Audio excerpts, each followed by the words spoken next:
Assalamualaikum warahmatullahi wabarakatuh.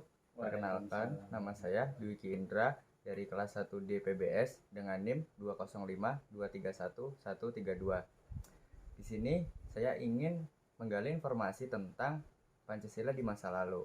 Di samping saya sudah ada Bapak saya, dan kali ini saya ingin bertanya tentang bagaimana pandangan Bapak mengenai implementasi Pancasila pada kehidupan di masa Orde Baru dengan era reformasi. Iya, terima kasih. Assalamualaikum warahmatullahi wabarakatuh.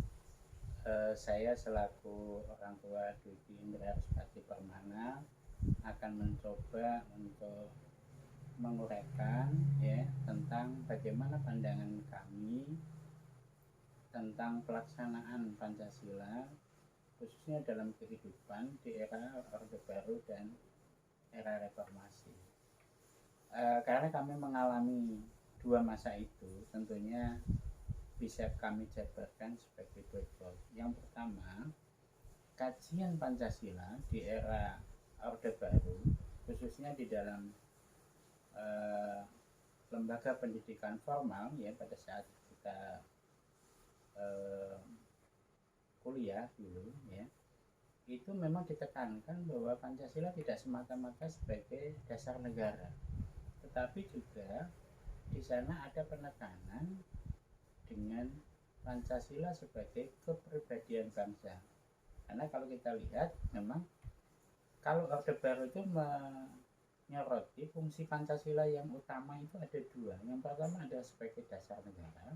Ini artinya sebagai sumber hukum dalam kehidupan bernegara. Konsekuensinya adalah Pancasila dilaksanakan dalam kehidupan bermasyarakat, berbangsa, dan bernegara dalam kajian hukum. Itu dasar negara. Artinya setiap peraturan perundang-undangan yang ada di negara kita, mulai dari ketetapan MPR, ada Undang-Undang Dasar 45, ada undang-undang dan peraturan-peraturan yang lebih rendah, itu tidak boleh bertentangan dengan nilai-nilai Pancasila itu sendiri. Ini kajian dari dasar negara. Nah, di samping itu pada era Orde Baru juga menekankan tentang bagaimana Pancasila ini sebagai kepribadian bangsa.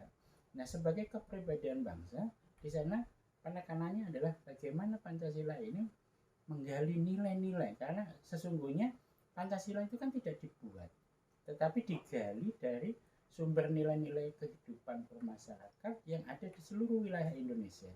Nah, nilai-nilai yang baik itulah kemudian dijadikan sebagai grand norm atau norma dasar dalam kehidupan, sehingga baik itu nilai ketuhanan, nilai kemanusiaan, nilai persatuan, nilai demokrasi, dan nilai keadilan sosial, ini sesungguhnya adalah nilai-nilai yang memang sudah tumbuh dan berkembang di dalam masyarakat Indonesia. Nah, ini yang terlupakan di era reformasi. Jadi anak-anak kita atau adik-adik kita yang di bangku kuliah ini lebih, atau di bangku sekolah itu lebih ditekankan kepada yuridis formal saja tentang masalah dasar negara.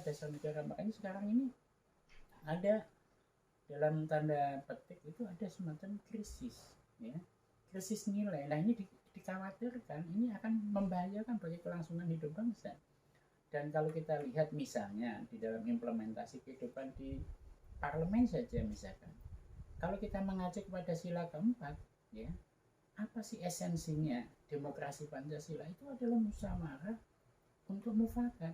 Tetapi sangat sulit sekarang, misalnya kalau misalkan anak-anakku yang bisa lihat di tayangan di televisi, terutama misalkan sidang-sidang live di parlemen, bagaimana misalkan sampai untuk pengambilan keputusan itu sampai kursi melayang, meja ditendang dan lain sebagainya, ini tidak mencerminkan kepribadian kita. Nah, inilah yang sebenarnya menjadi keprihatinan nasional. Nah, oleh sebab itu era reformasi memang bagus dari sisi menjunjung tinggi HAM, hak asasi manusia, tapi melupakan jati diri kita sebagai bangsa Indonesia.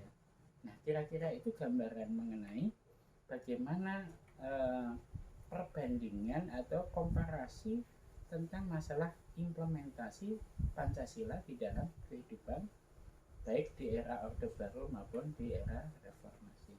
Mungkin itu yang bisa saya sampaikan, mudah-mudahan bisa menjadi khasanah ilmu pengetahuan, dan terima kasih. Assalamualaikum warahmatullahi wabarakatuh.